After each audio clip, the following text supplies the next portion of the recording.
CBSE Board, History, Chapter 8, Part 6, Audio by Renee Matthew. We have almost come to the third part of this particular chapter, and the title is New Times.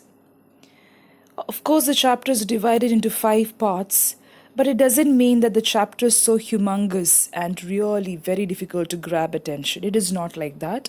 As I told in the beginning of the chapter itself, it is very easy to understand these points and listen to it as a story. So, what values brought about the change? We saw many factors which led to this particular change. Initially, people were ridiculed, reformers were not encouraged by the conservatives. Many changes were made possible in Britain due to the introduction of 3 things. 3 major things led to this great reformation. And what were they? New materials and technologies. So, everyday technology is changing even now. Materials, because there were a lot of laws which restricted importing and exporting. Some materials were discouraged, some materials were encouraged. We saw the sumptuary law long back.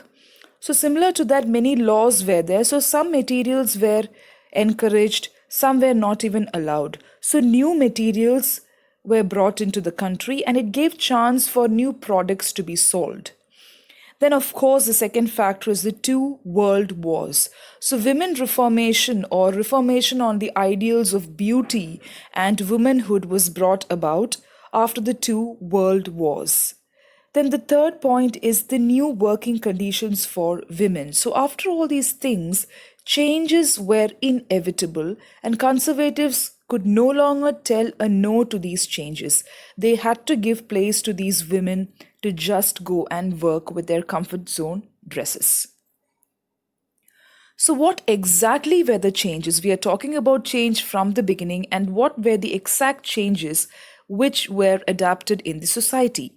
Before the 17th century, most ordinary women in Britain possessed few clothes made of flax, linen, or wool, which were difficult to clean. So, even now, you must be very familiar with these materials: flax, linen, and wool. Most of us prefer dry washing or dry cleaning for these kind of materials. Even if you use hands to wash or even a soft kind of tumble wash in the washing machines that you have, you will not allow the cloth to be damaged. You will give extra care. Like, for example, you will not wash with detergent. You will use shampoos to wash these kind of pure linen and flax cloth or rugs, whatever is made of it. Woolen clothes also, definitely you will go for dry washing. So it is very difficult to clean and maintain it. It's not just cleaning, but maintaining these materials is not an easy task, especially for the European women or the European people. After 600, trade with India brought cheap, beautiful, and easy to maintain Indian chintzes within the reach of many Europeans who would now increase the size of their wardrobes. So now, over flax, linen, and wool, you have more choices. That is, like, they were influenced by one material which was produced in India, and that was chintz. Even now, we have got this particular material available in India. It is quite famous. And we have got the floral prints from chintz. So, Europeans were really surprised and they welcomed this Indian clothing material, which was called as chintzes, and it was really easy to maintain and clean. Now, let's have a look at what this particular material is and how these materials really influence the Europeans. Chintz material. So, can you see 2 pictures there? I've given the picture of a cotton kind of style patterned kurta there on the left hand side, and right hand side you have the long gown dress which the Europeans used.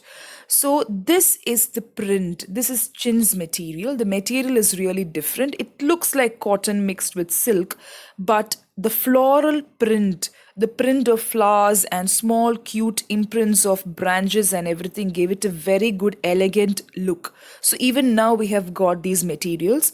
So this print was used over time by the Europeans in their wardrobe, like on their long gowns also they started using it. So it was really famous. So look at the color combination on the right hand side. On a dark color they have got a different kind of print, and on the lighter shade towards the end of the dress in the bottom part it is like a light shade. Over that you have got these maroon flowers. It looks really interesting. So much of detail was there. And not only this attractive look, this material was easy to maintain also. Okay, yes, so that was one of the changes. Then, during the Industrial Revolution, so after the World War came in the Industrial Revolution in the 19th century, Britain began the mass manufacture of cotton textiles, which it exported to many parts of the world, including India. So, cotton began to take over the textile industry after the Industrial Revolution, and Britain, of course, started exporting these materials to different parts of the world. India was also fascinated by it. Cotton clothes became more accessible to a wider section of people in Europe. So people were really interested, not only the Indians, but different parts of the country, including Europe. By the early 20th century, artificial fibers, that is what we use now, like synthetic polyester, all these kind of nylon, these materials comprise, or it is called as the artificial fiber. So artificial fibers made clothes cheaper still. So it was cheaper, of course, it is cheaper than cotton and easier to wash and maintain. You don't have to even iron some of it. It is really easy to maintain. You just wash and wear it. You have got saris in these kind of materials, which is really easy to maintain, wash and wear it. You don't have to even iron some of it. So cotton was really famous, and after that came the artificial fiber. Clothes got lighter, shorter, and simpler. So these three terms are very interesting. Though these words are easy for a 9th standard child or a student, these words are really powerful. So they wanted to make the clothes lighter, shorter, and simpler. It's like sometimes the garment textile people will say that you won't feel that you're wearing this cloth. It is so light, ma'am. Please purchase it, right? When you go for purchasing. So it is something like that. The revolutionaries really wanted the clothes to be lighter, simpler, and shorter. So you have two figures given in your textbook. Because the pictures are given in your textbook, those will not be included in these slides. Extra pictures will be researched on and put in these slides. So take a look at figure 9a and figure 9b. So this shows the changes in clothing in the early 20th century. So 19th and 20th century is really important. If you see how the evolution of clothes took place from 18th to 20th century, you can really see how it evolved. So figure 9a, even for middle and upper class women, clothing styles changed. It just changed for the higher class women. It's not just the lower class people who had to just drift to these changes. Even higher class people wanted a change, and they also changed. Skirts became shorter and frills were done away with. So no more long skirts. It was short skirt, and frills were not there. Figure 9b shows women working at a British ammunition factory during the First World War. So women were encouraged to come to factories and work, and also to employ themselves and become independent. That was one of the most important point for which the women protested. And finally, they got the sanction for that, and they came to these factories to really work. So during the First World War, they are working in this ammunition factory. You can see women working. So look at these two pictures. You may think that the pictures in the history books are not important. It is really important, because that also helps you to visualize and understand how these people evolved and how they lived during those times. And these are original photos. It is not just made up. Some of them are painted, but some of them are just original photos taken from the historic files. So you can see a picture at the bottom of the screen. When you start looking at the style of the dressing, especially the length of the skirt, in 1910 it was long. So till 1913, it was really long up to the feet. The length of the skirt was up to the feet. But from 1914, you can see that it was of ankle length, slightly above the feet, not up to the feet. Then after that, in 1916, you have the midi skirts. It was really famous in those times, 1916, 1917. And then after that, you have different patterns, like you have the fish skirt and all these kind of things which came after the 1919. The need for easy movement. So that is why women really wanted to move easily, changed clothing style. Why? Because they wanted to just go and work and be independent. Until 1914, clothes were ankle length as they had been since the 13th century. By 1915, however, the hemline of the skirt rose dramatically to mid calf. So take note of all these key words. Hemline, that is the last end of the skirt where you just use the machine and thread it over. So it just rose dramatically to mid calf. Like that, you have the midi skirts and all that. So fashion also changed. So why this sudden change? Suddenly you have the change in the length of the skirts. And remember, always the cloth revolutionaries wanted shorter, simpler, shorter, and dramatically smaller kind, light-weighted clothes on the women, right? So that is how fashion also changed. After the war, we have been seeing in the previous slide that after the war, there was a lot of revolutionary change in the clothing style. So, after the war, in the 19th century, what happened? Changes in women's clothing came about as a result of the two world wars. Very, very important point. So, I told you earlier that even before the world wars, the revolutionaries were trying their maximum to bring in a lot of changes. We saw one major movement, the radical movement, which was headed by Emilia Bloomer and such kind of women who really wanted to bring in changes, but it did not work out, right? So after the World War, there was a lot of change. So there are 4 points given here on this slide. Many European women stopped wearing jewelry and luxurious clothes because it will add to the weight. You will feel as if you are carrying something very heavy as you move from one place to another. So they stopped wearing this jewelry and clothes. As upper class women mixed with other classes. So what happened? I told you that the upper class women also went through a drastic change. So they started wearing dresses which was simple for them. So now what happened? Everybody looked the same. When everybody adopted light kind of clothes without wearing jewelry and all, everybody looked the same, and upper class women started mixing up with the lower class women. Social barriers were eroded. No more caste system. Like I told you in the previous slides, in the previous audios, that when you look at a person, you can understand from which social rank that person is from, especially women. If you're from the upper class, of course, you will have long gowns with frills, and we even saw how they wore the headgear, which was so decorated, it was so humongous, very detailed. So now it is like everybody dressed in the same style. So there was no social barrier, there were no regional codes, and women began to dress in similar ways. That was one major problem which the conservative people saw. Traditional style was no longer there, and everybody looked similar because everybody changed. Second point, by 1917, over 7 lakh women in Britain were employed in ammunition factories. So many people started working in factories. So women became very independent, and that is a picture that we saw there.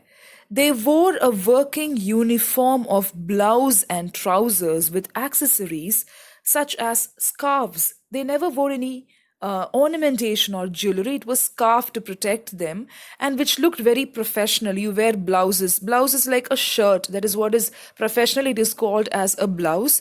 And trousers like pants they will wear. Professional dress with scarf. When you go to these offices, you will see these kind of dressing style, which was later replaced by khaki overalls and caps. So later it was replaced by khaki dresses, just like the men. Initially it was like a shirt, a neat light colored shirt, trousers, and scarves. Then it was replaced by khaki. Bright colors faded from sight, and only sober colors were worn as the war dragged on. So, no more bright colors, no more dark colors. It was only sober colors, which was like light, musky, and different shades of light colors are also there, which is very interesting. Even now, if you look at all these traditional wear, you have beautiful light colors which has come into the market. So, for the first time after the World War, bright colors were not at all considered. It was more of sober colors, which was lighter in shade, which was very decent in shade, you can say in their terms, and which looked very professional for the women to just wear and go for work. So, fifth point, thus clothes became plainer and simpler, skirts became short. It is a repetition of one point which we saw in the previous slide. Shorter, simpler, and it was supposed to be dramatically plainer. Soon, trousers became a vital part of Western women's clothing, giving them greater freedom of movement. So, more than the skirt, it was like the pants that the women were using. So, we call it trousers, not pants actually. So, it became a vital part because it was very easy for the women to move from one place to another. Of course, don't think that people did not protest it, that people did not ridicule it. People were against it. Most important, women took to cutting their hair short for convenience. So they started looking like men now. They were imitating the style of men also in one way because they just wanted to move from one place to another. And that is the reason which was given by the women. For the good or for the bad, we don't know. Styles just changed. Fashion also just changed. So these are the 6 points which you have to look into. First part is how everybody looked similar. Second part is that really the women wanted to work with the ammunition factory. So just like the men, they started working in the factory. So that was very interesting. And then the clothes that they adopted, it was neat blouse, trousers, which was later replaced by khaki. And colors, what about the colors? The colors faded from bright to sober colors. So this is how the changes took place. And then the clothes became plainer, simpler, shorter. You can talk about the skirts, how they just evolved from the feet length to the ankle length, then to the mid calf length. So feet, ankle length, and then the mid calf length. Then trousers also became a vital part of these women, and they were interested to move with freedom from one point to another. So that is why it was so interesting for them to wear and adapt to wearing trousers like the men. So what happened by the 20th century? So, a plain and austere style, a strict style evolved for the women, which was really professional. Seriousness and professionalism. So, no longer women were notions of beauty where they had, very bright looking patterns on their dress, where they were docile, submissive, where they always endured pain. All these things went away by the 20th century, and a more plainer style with strict looking wardrobe was adopted by the women. Professionalism came into being. That is the term which is very prominent even now. Some of the people do not know how to behave professionally, and that is when more problems come into being, right? So here things were really getting serious. Women looked very serious, professional, and they had a plain and strict style, stern style. Austere means stern style. Look at all those 4 points there. You can develop it for your long answers. New schools for children emphasized the importance of plain dressing and discouraged ornamentation. Repetition of a point that we saw in the previous slide. So, of course, when you go to schools, both teachers and students had to wear plain clothes without any ornaments. Even now, we follow that. Gymnastics and games entered the school curriculum for women. So, games and gymnastics were a part of the curriculum. It is like it helped you in exercise, it helped you in movement, it helped you to be fit. All these kind of things came into fact. as women took to sports. So women were encouraged to take part in sports and other kind of co-curricular events. They had to wear clothes that did not hamper movement. So freedom of movement again. When they went out to work, they needed clothes that were comfortable and convenient. So you can club these points with the previous slide because it looks very similar. So these points you can use with the previous slide. So points like ornamentation was not allowed, but school is a different point. Then sports is a totally new point where women were encouraged to take part in co-curricular activities, especially sports and gymnastics. And they wanted to move freely. So because of that, what happened? They had to wear clothes like trousers and short skirts to move from one place to another. Then they always looked for comfortable zone and convenience. That was the main part which the women really wanted to thrive on, especially when they started to become independent.